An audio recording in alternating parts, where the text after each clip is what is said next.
বন্ধুরা, কেমন আছো তোমরা? আশা করছি তোমরা সবাই ভালো আছো। আমিও ভালো আছি। তো আজকে তোমাদের দেখাবো আমি আমাদের বাড়িতে কি কি সবজি আনা হয়েছে। সবজি এই ঠান্ডার সময় তো নানান রকমের সবজি পাওয়া যায় এখন। তো আমি কালকে গিয়েছিলাম বাজারে, বাজার থেকে কি কি সবজি আনলাম চলো তোমাদেরকে দেখাই।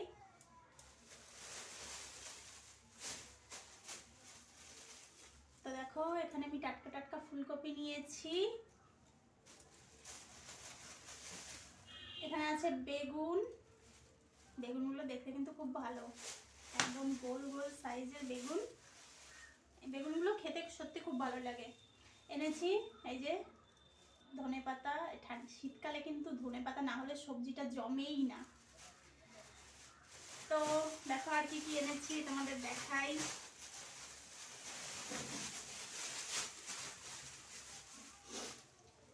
দেখো এটাকে কি বলে, এটাকে এখানে বলে বাথুয়া শাক। তো আমাদের কলকাতায় এটাকে হয়তো ভেতো শাক বলে। যাই হোক, শাকটা কিন্তু খেতে খুব ভালো লাগে। তো এই শাক আমি এই যে ছোট ছোট 3 পিস এনেছি, 3 আটি। এই যে ধনেপাতা আর 2টো বেগুন। এই বেগুনগুলো কিন্তু খেতে খুব ভালো লাগে, তোমাদের কেমন লাগে জানি না, আমার কিন্তু খুব ভালো লাগে। তো আর এনেছি দেখো এই যে আলু, আর এখানে আছে দেশি টমেটো। এই টমেটোগুলো না খুব টক হয়, দেশি তো যার জন্য টমেটোগুলো খুব টক হয়। আর এনেছি এই যে কাঁচা লঙ্কা। কে খাবে কাঁচা লঙ্কা, চলে এসো। তো বাস এটুকুই সবজি আনলাম। তো এই শাকটা হচ্ছে আমি তোমাদের দেখাচ্ছি। এই শাকটা কিন্তু খুব ভালো লাগে খেতে। এবার কার কেমন লাগে জানি না, কিন্তু আমার কিন্তু খুব ভালো লাগে। তো তোমাদের এই শাকটা খেতে কেমন লাগে আমাকে কমেন্ট করে জানিও। আর এখন রান্না করব এই শাকটাই রান্না করব। এই শাকটা রান্না করব, ভাত করব, আর দেখি কিছু একটা করতে হবে, বেগুন ভাজা হয়তো করব। তো তোমরা কারা কারা বাজার করতে যাও আমাকে কমেন্ট করে জানিও। আমি অবশ্য তেমন যাই না, আমার হাজবেন্ডই করে বাজার। কিন্তু কখনো সখনো না ঘরের মধ্যে থাকতে থাকতে ভালো লাগে না, তখন মনে হয় না একটু বাইরে যাওয়া দরকার। তো একটু বাজারে যাই, বাজারে গেলে একটু ঘুরে ফিরে আসতে পারি, একটু মনটা একটু হালকা হয়, এই আর কি। এখানে তো আমার বললামই, আগেই তোমাদের বলেছি, এখানে আমার তেমন কোনো না বন্ধু বান্ধব কেউ নেই, না আপনজন, কোনো আপনজনও নেই। জানো তো বন্ধুরা, বিদেশে থাকাটা না খুব কষ্টের ব্যাপার। যারা থাকে তারাই জানে। শুধু পেটের দায়ে পড়ে থাকতে হয় আর কি, না হলে কেই বা নিজের ঘর বাড়ি, নিজের পরিজন আপনজনদেরকে ছেড়ে কেউ থাকতে চায় না। অনেক কষ্ট হয়, অনেক কষ্ট হয় থাকতে। যারা থাকে পরিবার আপনজনকে ছেড়ে তারাই জানে। বছরের পর বছর হয়ে যায়, কখনো 2 বছর, কখনো 1 বছর, কখনো 1.5 বছর পরিজনের মুখ দেখা হয় না, শুধু ফোনেই কথা হয়। তো এভাবে কি আর হয় বলো? তার জন্য মন মানসিকতাটাও খুব খারাপ থাকে, মাঝে মাঝে তো এতটাই খারাপ হয়ে যায় যে কি বলবো। কিন্তু কোনো উপায়ও নেই, যেহেতু হাজবেন্ডের এখানে বিজনেস, তো বাধ্য হয়ে থাকতে হবে।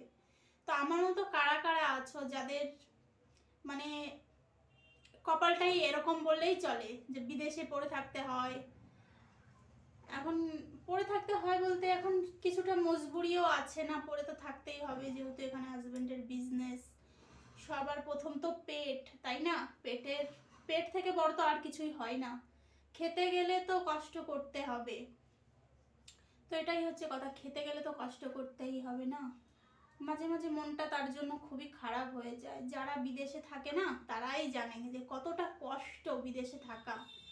হয়তো অনেকে ভাবে যে না, তারা হয়তো অনেক সুখে আছে, তারা হয়তো অনেক ভালো আছে, কিন্তু ভালো যে কি ভালো থাকা, মানে ভালো থাকাটা যে কি সেটা মানে আমরা তো এখানে থাকি, আমরাই বুঝি যে হ্যাঁ কতটা কষ্ট হয়। আপনজনদের ছেড়ে থাকার যে কতটা কষ্ট, মানে সে যারা থাকে আপনজনদেরকে ছেড়ে তারাই বুঝতে পারবে। আর যারা থাকে না, যারা মানে এই জিনিসটার কদর সবাই বুঝতে পারবে না। যে কথা বলে না, দাঁত থাকতে দাঁতের মর্ম কেউ বোঝে না, ঠিক আছে?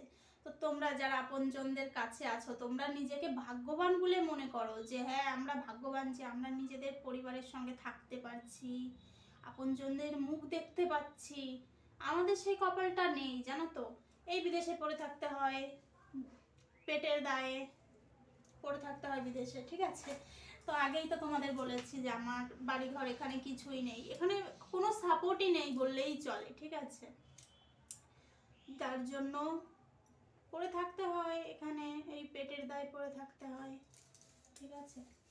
আর তোমরা আপনজনের কাছে থাকো, নিজেদের ভাগ্যবান বলে মনে করো, ঠিক আছে। আমাদের তো এমনটাই কপাল যে কারোর কিছু হয়ে গেলেও আমরা দেখতে পারবো না, ঠিক আছে। আর এতটা দূরে আমরা থাকি যে 1-2 ঘন্টা 4 ঘন্টার রাস্তা সেটাও নয়, ঠিক আছে। ওর জন্যই বলছি যে পরিজনদের গুরুত্ব দিতে শেখো। তো বন্ধুরা ঠিক আছে, আজকে এই পর্যন্তই, আবার পরে হবে দেখা। তো এখন আমি রান্না করব, পরে আবার টাইম পেলে নিশ্চয়ই তোমাদের কাছে আসবো, তোমাদের সঙ্গে কথা বলবো, গল্প করব। বাই বন্ধুরা।